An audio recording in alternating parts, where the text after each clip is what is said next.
Hello and welcome to NCERT zone. आज हम NCERT science class 9th के 5th chapter the unit of the fundamental unit of life cells को पढ़े cells के question and answer को discuss करेंगे।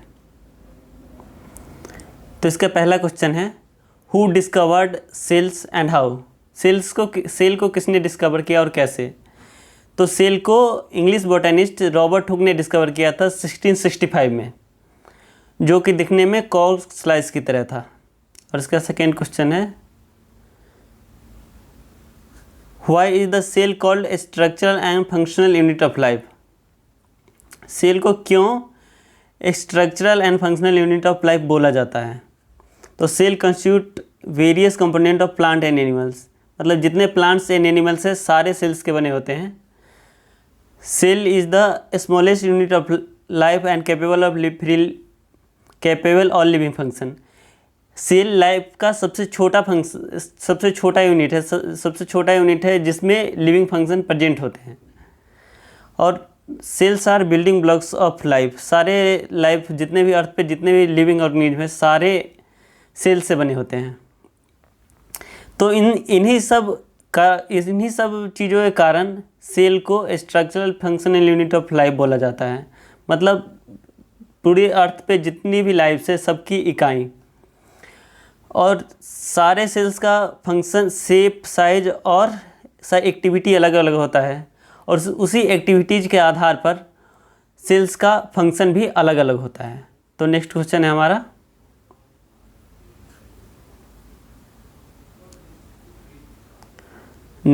हमारा, how do substance like CO2 and water moves in and out of the cell. Discuss. मतलब substance जैसे कि CO2 carbon dioxide और वाटर का ट्रांसफ़र कैसे होता है सेल में। तो cell membrane is selectively permeable and regulates the movement of substance in and out of the cell. Cell membrane selectively permeable है, मतलब कुछ ही सब्सटेंस को अलाउ करता है कि वो सेल में एंटर करे या फिर सेल से बाहर जाए। मूवमेंट ऑफ CO2, इसमें CO2 का मूवमेंट कैसे होता है। CO2 is produce during cellular respiration के टाइम पे, मतलब सांस लेने के टाइम पे CO2 प्रोड्यूस होता है सेल में। इस वजह से therefore it is the present high concentration inside the cell. इस वजह से CO2 का कंसंट्रेशन सेल में हाई होता है, और CO2 का हाई होने के कारण ज़रूरी है कि CO2 सेल से निकल करके बाहर सराउंडिंग मीडियम में जाए, ताकि सेल में CO2 का कंसंट्रेशन कम हो। तो इसलिए एक्सटर्नल मीडियम में CO2 का कंसंट्रेशन लो होता है। तो डिफ्यूजन के थ्रू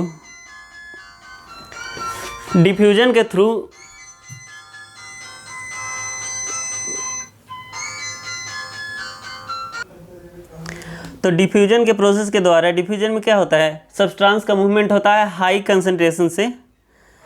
डिफ्यूजन के प्रोसेस में होता है सब्सटेंस का मूवमेंट होता है हाई कंसंट्रेशन से लोअर कंसंट्रेशन। तो यहाँ पे हाई कंसंट्रेशन CO2 के केस में देखते हैं।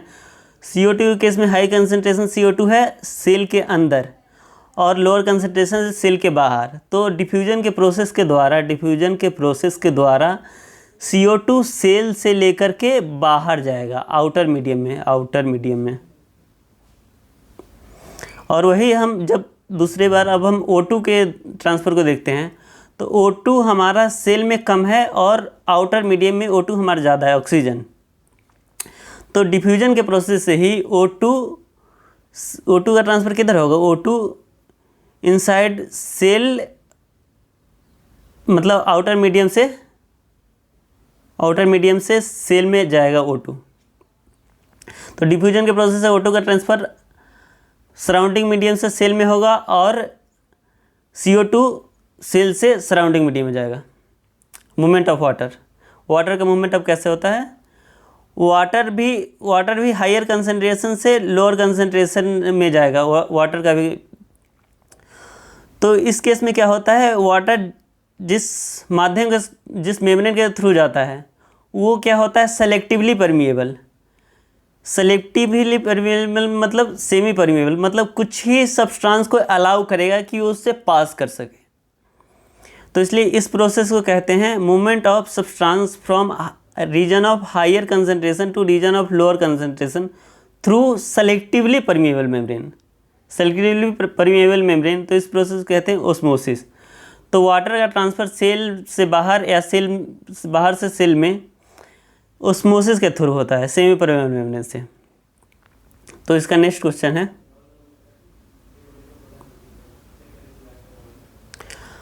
Why is the plasma membrane called a selectively permeable membrane. Plasma membrane को क्यों सेलेक्टिवली परमिएबल मेम्ब्रेन बोला जाता है? तो इसका answer, because the cell membrane और plasma membrane is known as selectively permeable membrane. Cell membrane और प्लाज्मा मेम्ब्रेन को सेलेक्टिवली परमिएबल मेम्ब्रेन बोला जाता है क्योंकि regulates movement of substance in and out of the cell, movement of substance in and out of the cell through this means of plasma membrane allow entry of only some substance and prevent movement of other substance। Plasma membrane क्या करता है, substance, कुछ ही substance को allow करता है कि वो cell में इंटर करे या फिर सेल से बाहर जाए। तो इसलिए प्लाज्मा मेम्ब्रेन जो होगा सेलेक्टिवली परमिएबल मेम्ब्रेन होगा।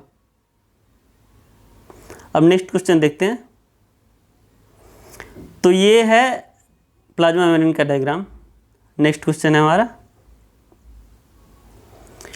Fill in the gaps and in the flowing tables illustrate difference between prokaryotics and eukaryotic cells. तो इस गैप के इस मतलब हमें देखा जाए तो हमें प्रोकैरियोटिक सेल्स और यूकैरियोटिक सेल्स में डिफरेंस बताना है। तो इसका आंसर देखते हैं। प्रोकैरियोटिक सेल्स का साइज जो होता है छोटा साइज होता है। इसका साइज वैरी करेगा 1 माइक्रोमीटर से 10 माइक्रोमीटर तक, और 1 माइक्रोमीटर मतलब हो गया 1 माइक्रोमीटर इक्वल टू होता है 10⁻⁻6 मीटर। और वही यूकैरियोटिक सेल्स का साइज देखें तो इसका साइज लार्ज होता है 5 to 100 micrometre. Nuclear region prokaryotic cells में दिखते हैं। तो यहाँ पे न्यूक्लियर रीजन पुअरली डिफाइंड होता है क्योंकि यहाँ पे न्यूक्लियर मेम्ब्रेन अब्सेंट होता है, अब्सेंट। इसलिए इस न्यूक्लियर रीजन को कहते हैं न्यूक्लियोइड। वहीं यूकैरियोटिक सेल्स में न्यूक्लियर रीजन को देखते हैं तो यहाँ पे वेल डिफाइंड न्यूक्लियस प्रेजेंट होता है, well defined nuclear region present होता है जो कि न्यूक्लियर मेम्ब्रेन से घिरा होता है। तो यहाँ पे न्यूक्लियर मेम्ब्रेन जो होता है प्रेजेंट होता है, तो यहाँ पे वेल डिफाइंड न्यूक्लियस होता है। इस न्यूक्लियस को वेल डिफाइंड न्यूक्लियस बोलेंगे। क्रोमोजोम प्रोकैरियोटिक्स में सिंगल होता है और मतलब एक ही सेल के अंदर एक ही क्रोमोजोम प्रेजेंट होंगे। वही यूकैरियोटिक में देखा जाए तो एक से ज़्यादा, मोर देन 1 क्रोमोजोम प्रेजेंट होते हैं। और प्रोकैरियोटिक सेल्स में देखते हैं मेम्ब्रेन बाउंडेड सेल ऑर्गेनेज यहाँ पे अब्सेंट होते हैं। मेम्ब्रेन बाउंडेड सेल ऑर्गेनेल यहाँ पे होते हैं अब्सेंट, और यहाँ पे यूकैरियोटिक्स में मेम्ब्रेन बाउंडेड सेल ऑर्गेनेल यहाँ पे प्रेजेंट होते हैं। तो मेम्ब्रेन बाउंडेड सेल ऑर्गेनेल कौन कौन है, जैसे कि माइटोकॉन्ड्रिया, प्लास्टिड, ये सब मेम्ब्रेन बाउंडेड सेल ऑर्गेनेल है। अब नेक्स्ट क्वेश्चन देखते हैं। हाँ, can you name the 2 organelles we have studies that contain their own genetic material. 2 cell organelle बताना है जिसके पास अपना खुद का जेनेटिक मटेरियल है। तो वैसे 2 ऑर्गेनेल है, माइटोकॉन्ड्रिया और प्लास्टिड्स, 2 सेल ऑर्गेनेल है जिसके पास अपना जेनेटिक मटेरियल है। तो जेनेटिक मटेरियल कौन कौन जनरली कौन कौन है, डीएनए होता है genetic material, deoxy ribo nucleic acid, और दूसरा आरएनए राइबो न्यूक्लिक एसिड। तो यहाँ पे प्लास्टिड्स के पास और माइटोकॉन्ड्रिया के पास अपना डीएनए और राइबोसोम है। तो 2 ऑर्गेनेल जिसके पास अपना जेनेटिक मटेरियल है वो हो गया हमारा माइटोकॉन्ड्रिया और दूसरा प्लास्टिड्स। अब नेक्स्ट क्वेश्चन, ये है हमारा माइटोकॉन्ड्रिया का फिगर। अब इससे हम समझते हैं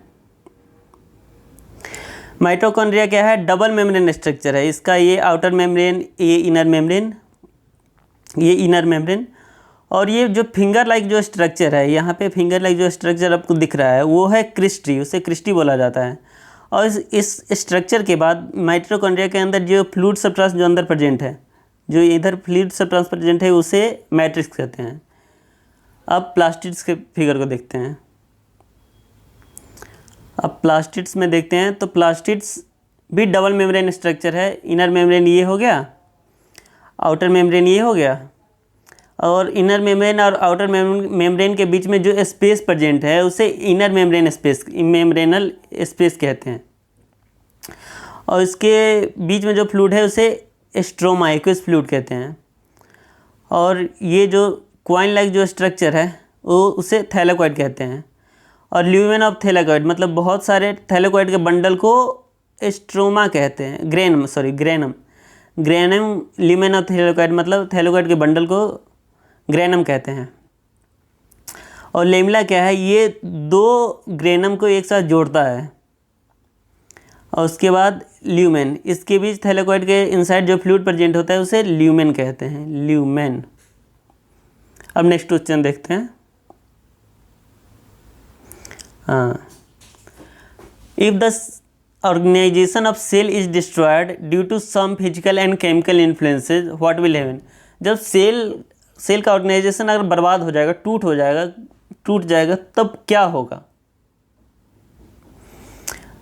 सेल इज यहाँ देखिए, cell is a smallest unit of life which capable of living functions. Cell life का सबसे छोटा यूनिट है जो जिसमें लिविंग फंक्शन शो करता है। If the organisation of the cell destroyed due to some physical and chemical influences then the ability of cell to perform living functions such as respiration, nutrition, excretion would be affected। तो अगर cell destroy किसी case में हो जाता है तो ये cell जो फंक्शन परफॉर्म करता है जैसे कि रिस्पिरेशन, न्यूट्रिशन, एक्सक्रिएशन, जो सेल परफॉर्म करता है वो कोई भी फंक्शन नहीं होगा, नॉट टेक प्लेस।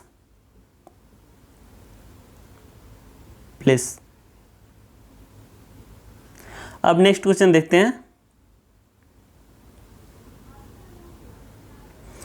हाँ, अब नेक्स्ट क्वेश्चन है why are lysosome are known as suicidal bag. तो lysosome are membrane bounded vesicular structure that contain powerful digestive enzymes. Lysosome एक मेम्ब्रेन बाउंडेड वेस्कुलर स्ट्रक्चर है जो डाइजेस्टिव एंजाइम कंटेन करता है। तो उसका मेन फंक्शन क्या होता है लाइसोसोम का? मेन फंक्शन ये होता है कि जैसे कि the enzyme are capable of breaking down any foreign food particle और microbes entering in the cell. कोई फूड पार्टिकल्स और माइक्रोब्स अगर सेल में एंटर करता है तो उसे वो डिस्ट्रॉय करता है। कोई माइक्रोब्स फूड पार्टिकल हमारे बॉडी में आता है तो उसे डिस्ट्रॉय करता है। किसी किसी केस में sometimes lysosome can cause self destruction और cell releasing these digestive enzyme within the cell. कभी कभी क्या होता है कि जैसे हमारा सेल कोई ब्रेक हो जाता है, कोई सेल हमारा टूट जाता है तो लाइसोसोम फिर से वही डाइजेस्टिव एंजाइम फिर से सीक्रेट करता है जो हमारे सेल को, ख़राब हो चुके सेल को खुद ही निकल जाता है, मतलब उसको डाइजेस्ट कर दिया जाता है। तो इसी सब फंक्शन के कारण लाइसोसोम को सुसाइडल बैग ऑफ सेल बोला जाता है। लाइसोसोम क्या बोला जाता है? Suicidal bag. अब नेक्स्ट क्वेश्चन देखते हैं।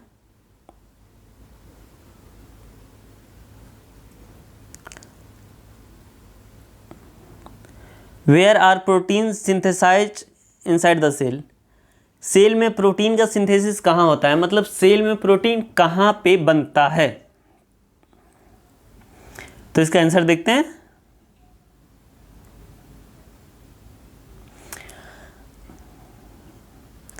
Ribosome are site for protein synthesis. Ribosome जो होता है वहाँ पे प्रोटीन को बनाया जाता है। राइबोसोम वो साइट है प्रोटीन सिंथेसिस का।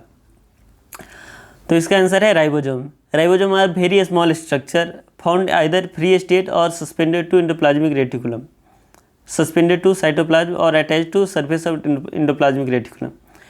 राइबोसोम या तो साइटोप्लाज्म में फ्री मूव करेंगे या फिर वो अटैच होंगे एंडोप्लाज्मिक रेटिकुलम से अटैच होते हैं। तो एंडोप्लाज्मिक रेटिकुलम दो तरह के होते हैं, एक स्मूथ एंडोप्लाज्मिक रेटिकुलम, एक होता है रफ एंडोप्लाज्मिक रेटिकुलम। मतलब अगर राइबोसोम एंडोप्लाज्मिक रेटिकुलम के सरफेस पे अटैच होगा तो वो रफ एंडोप्लाज्मिक रेटिकुलम हो जाएगा, और अटैच नहीं होगा तो स्मूथ एंडोप्लाज्मिक रेटिकुलम हो जाएगा।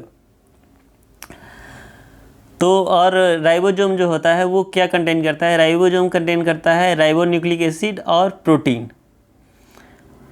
राइबोसोम बना होता है राइबोन्यूक्लिक एसिड और प्रोटीन से। अब नेक्स्ट क्वेश्चन है,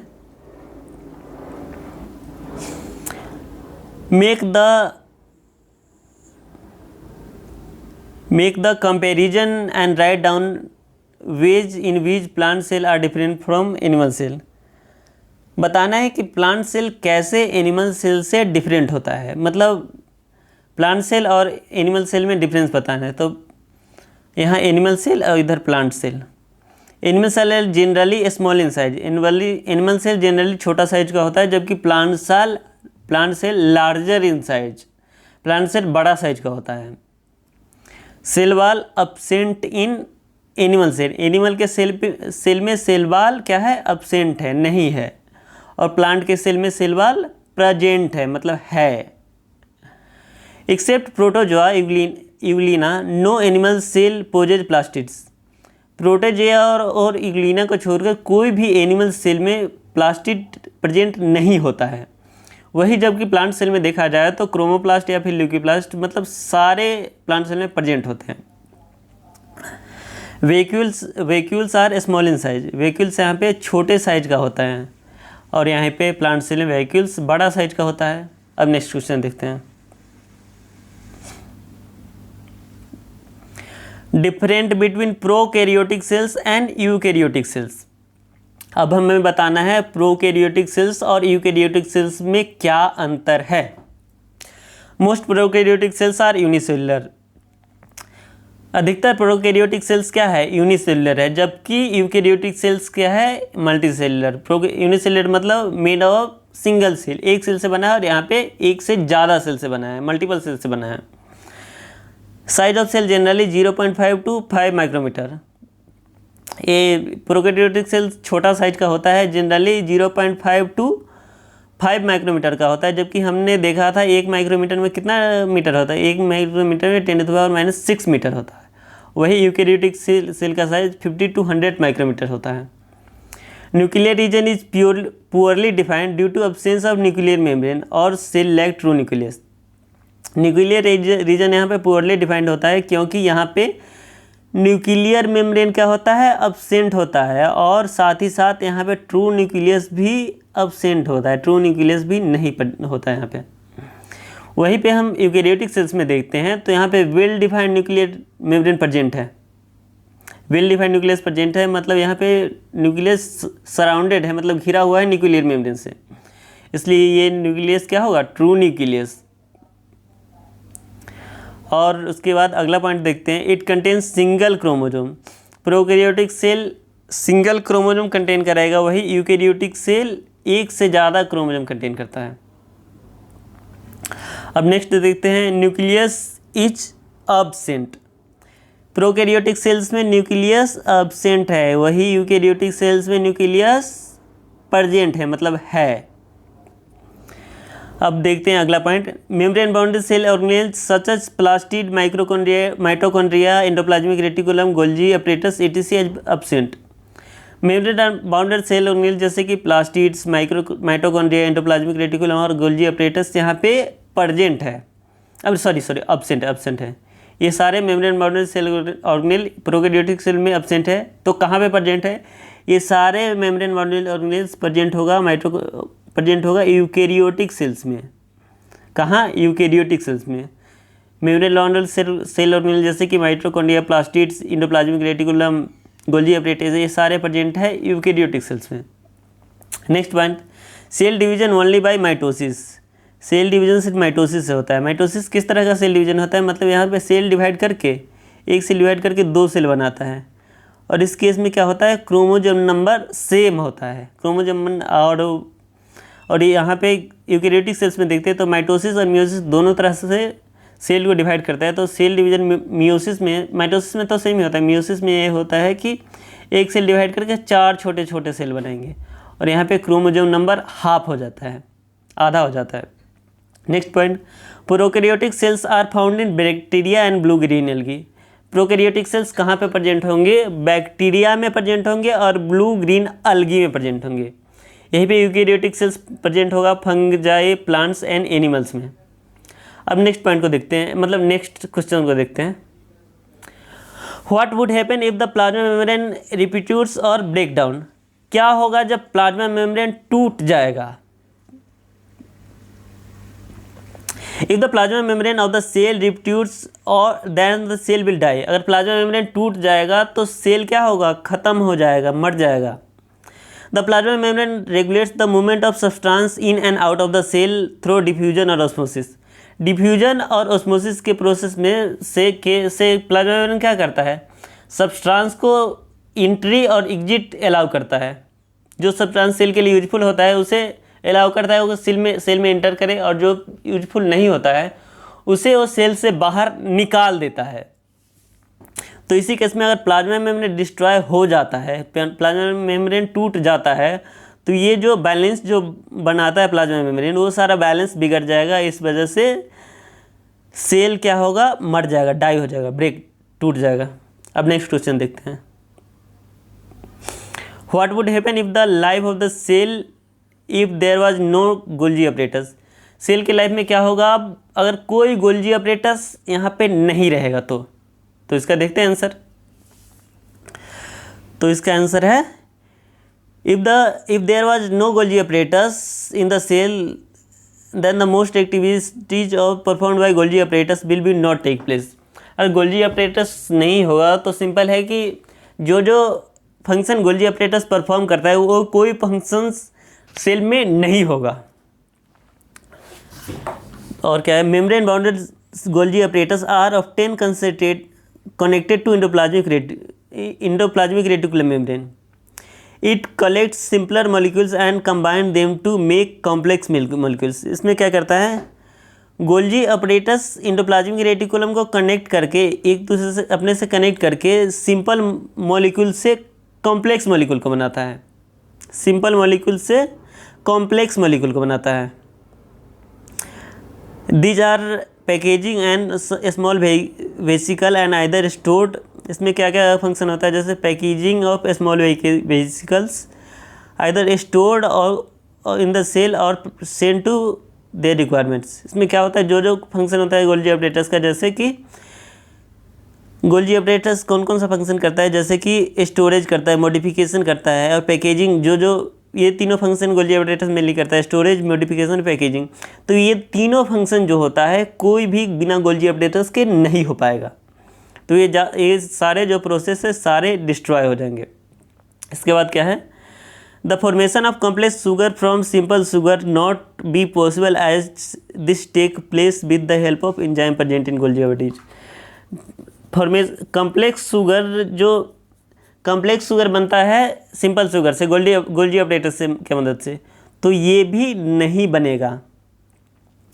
the Golgi apparatus is involve in formation of lysosomes and peroxisomes. Golgi apparatus lysosomes और पेरियोक्सीजोम के फॉर्मेशन में भी हेल्प करता है। Thus if the Golgi body is absent in the cell the synthesis of lysosome and peroxisome will not be possible in the cell. इसलिए जब Golgi apparatus absent होगा तो लाइजोजोम और पेरियोक्सीजोम भी नहीं बनेगा। नेक्स्ट क्वेश्चन देखते हैं। Next question, which organelle is known as power house of the cell? किस ऑर्गेनेल को सेल का पावर हाउस बोला जाता है? तो इसका देखते हैं answer. Mitochondria is known as power house of the cell. Mitochondria को सेल का पावर हाउस बोला जाता है। Mitochondria create energy from for the cell. Cell के लिए एनर्जी क्रिएट करता है। This process of creating energy for the cell is known as cellular respiration. और जिस प्रोसेस के द्वारा सेल के लिए एनर्जी क्रिएट करता है माइटोकॉन्ड्रिया, उस प्रोसेस को सेलुलर रेस्पिरेशन बोला जाता है। Most chemical reactions involve in cellular respiration occurs in mitochondria. Chemical reactions cellular respiration अधिकतर माइटोकॉन्ड्रिया में ही होता है।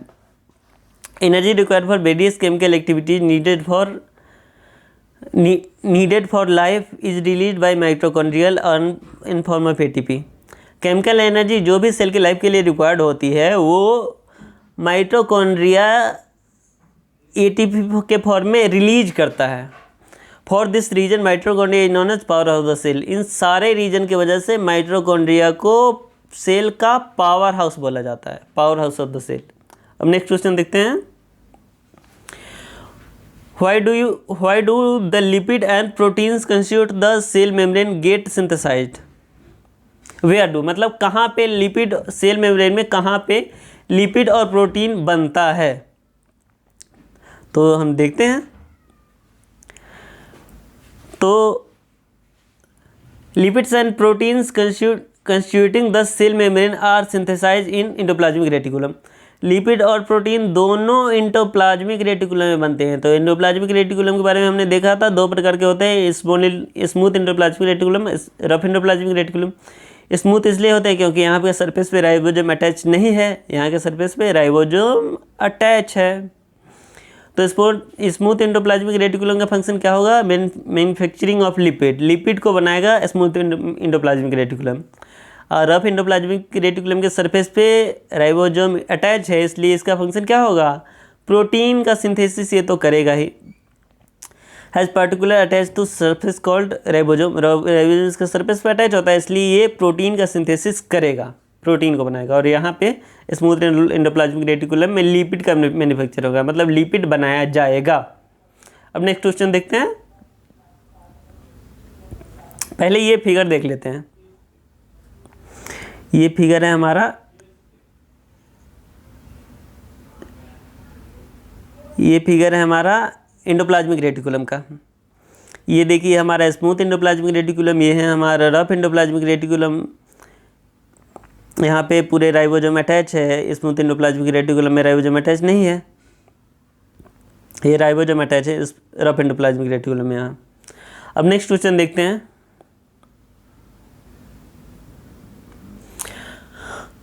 How does N amoeba obtain its food? Amoeba अपना फूड कैसे लेता है? तो amoeba obtain its food through the process of endocytosis. Endocytosis के प्रोसेस के द्वारा अमीबा अपना फूड लेता है। ये कैसा प्रोसेस होता है? इसमें सेल मेम्ब्रेन जो होता है फ्लेक्सिबल होता है, सेल मेम्ब्रेन फ्लेक्सिबल होके वो हेल्प करता है ताकि सेल जो है सॉलिड पार्टिकल या फिर कोई दूसरे फूड पार्टिकल को एब्जॉर्ब कर सके, और इस प्रोसेस को कहते हैं इंडोसाइटोसिस। तो अमीबा जो फूड ऑब्टेन करता है, फूड जो अमीबा लेता है, अमीबा फूड, वो इंडोसाइटोसिस के प्रोसेस से लेता है, उस प्रोसेस को इंडोसाइटोसिस बोलते हैं। अब next question, what is osmosis? Osmosis कैसा प्रोसेस है? The movement of water molecules from region of high concentration to a region of low concentration through a selectively permeable membrane called osmosis।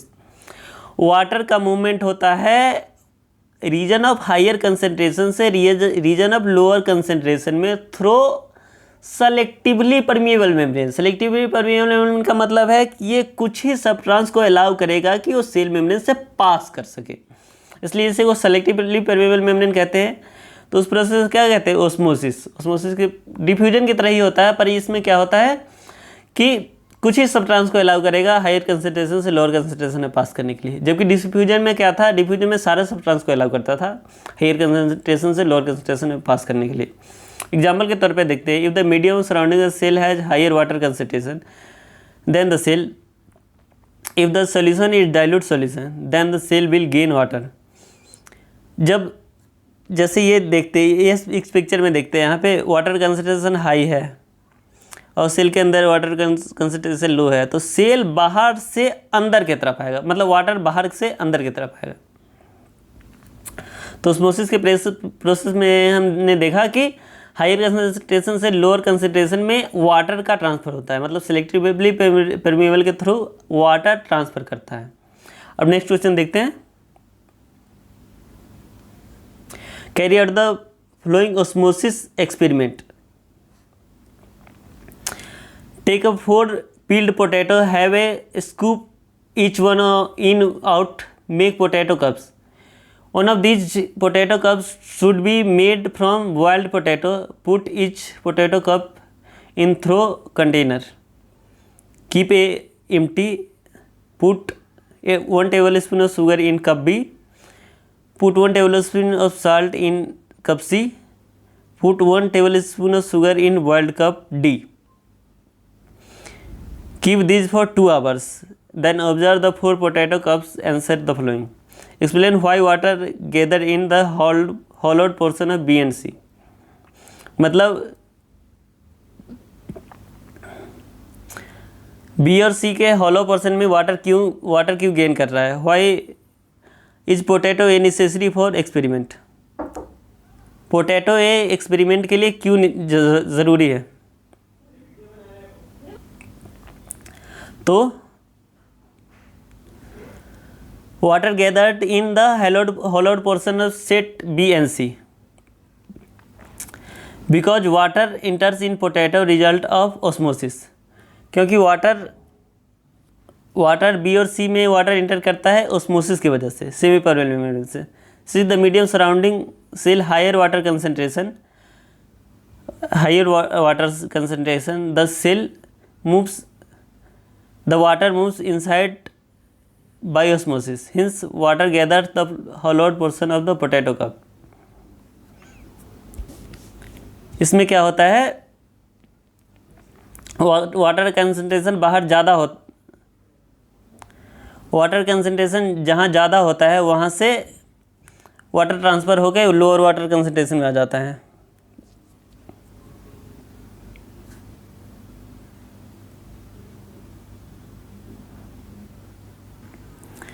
B और C के experiment में क्या होता है, osmosis के process के द्वारा हायर कंसंट्रेशन, वाटर का हायर कंसंट्रेशन दोनों में, सराउंडिंग मीडियम वाटर का हायर कंसंट्रेशन है, तो सराउंडिंग से फिर से सेल में वाटर इंटर करता है.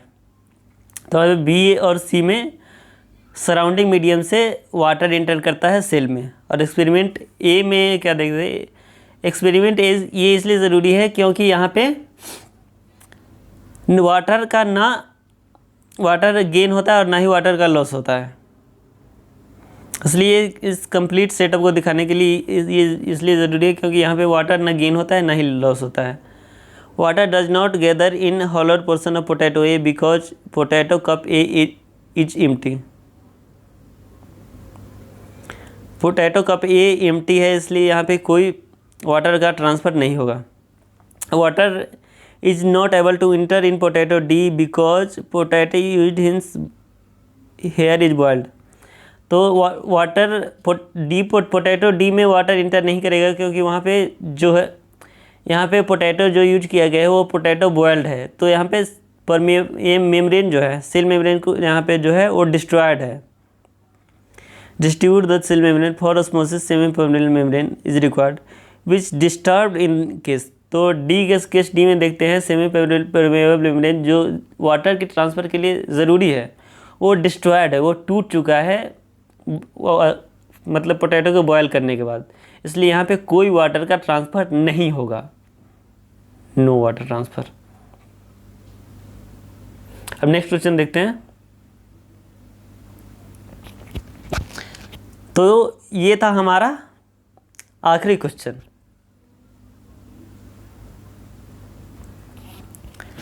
अब हम आगे आने वाली वीडियोज में मिलते हैं. तब तक देखते रहिए एनसीईआरटी जोन और हमारे चैनल को तब तक देखते रहिए एनसीईआरटी जोन और हमारे वीडियो को लाइक, शेयर और सब्सक्राइब करें. मिलते हैं अगले वीडियो में. तब तक के लिए धन्यवाद.